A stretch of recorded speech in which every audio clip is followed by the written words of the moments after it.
Deepavali special இன்றைக்கி நம்ம பார்க்க போகிறது வந்து பூந்தி லட்டு. பூந்தி லட்டுக்கு வந்து நீங்கள் பண்ண வேண்டியது வந்து இன்க்ரீடியன்ட்ஸ் வந்து ரொம்ப கம்மி. கடலை மாவை வந்து நல்லா சலிச்சுக்கோங்க. சலிச்சிட்டிங்கன்னா அந்த கட்டிலாம் இல்லாமல் இருக்கும். கொஞ்சமாக ஒரு சின்ன சிட்டிகை அளவுக்கு வந்து உப்பு போட்டிருக்கேன். நான் 1 கப் மெஷர்மெண்ட்டுக்கு வந்து கடலை மாவு எடுத்திருக்கேன். அது வந்து தண்ணி ஊற்றி இந்த மாதிரி விஸ்க் வச்சு நீங்கள் இது பண்ணிங்க அப்படின்னா உங்களுக்கு கட்டி இல்லாமல் ஈஸியாக நல்லபடியாக கரைஞ்சிரும்.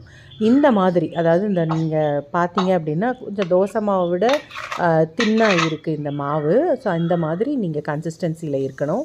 பூந்தி கரண்டி வந்து நிறைய டைப் ஆஃப் பூந்தி கரண்டி இருக்குது. அது உங்கள்கிட்ட எது இருக்கோ அதில் வந்து நீங்கள் இந்த மாதிரி போட்டு நீங்கள் பூந்தி ரெடி பண்ணணும். இந்த பூந்தி வந்து கொஞ்சம் சாஃப்டாக தான் இருக்கும். ஏன்னா நமக்கு பூந்தி கிறிஸ்பியாக இருக்கக்கூடாது. இந்த இதுக்கு நல்லா குட்டி குட்டியாக இந்த மாதிரி பூந்தி ரெடி பண்ணி ஓரமாக வச்சுடுங்க. ஃபஸ்ட்டு இதை முடிச்சுடுங்க.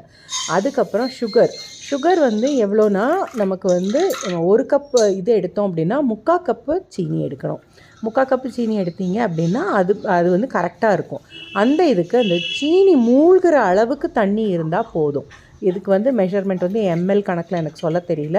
பட் இந்த மாதிரி நீங்கள் சுகர் கரைஞ்சி அந்த தண்ணி இருக்கிற அளவுக்கு மூழ்கிற அளவுக்கு தண்ணி இருந்ததுன்னா போதும். அதே மாதிரி இது ஒரு 7 மினிட்ஸ் to 8 மினிட்ஸில் வந்து உங்களுக்கு அந்த பிசுக்கு பதம் மாதிரி வருது. நல்லா ஹை ஃப்ளேமில் வச்சு தான் நான் பண்ணியிருந்தேன்.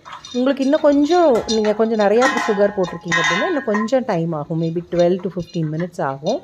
அது முடிஞ்சதுக்கப்புறம் இந்த மாதிரி பூந்தி எல்லாத்தையும் நம்ம வறுத்து வச்சுருக்கோம்ல, ஃப்ரை பண்ணி வச்சுருக்கிற எல்லா பூந்தியவும் இதில் நம்ம போட்டுட்டு இதோடு சேர்த்து நெய்யில் வறுத்து வச்சுருக்கிற கேஷ்யூ மட்டும், நான் கேஷ்யூ மட்டும் போட்டிருக்கேன். நீங்கள் ரைசின்ஸும் போடுறதா இருந்தால் போட்டுக்கோங்க. நல்லா இந்த மாதிரி சுருண்டு வர்ற வரைக்கும் நீங்கள் அதை அடுப்பில் வச்சுக்கிட்டே இருக்கணும். அதுக்கப்புறம் க்ளோஸ் பண்ணி ஒரு 10 to 15 மினிட்ஸ் நீங்கள் நல்லா க்ளோஸ் பண்ணி வச்சுருங்க. அப்போது இந்த மாதிரி நல்லா உங்களுக்கு பிடிக்கிறதுக்கு வரும்.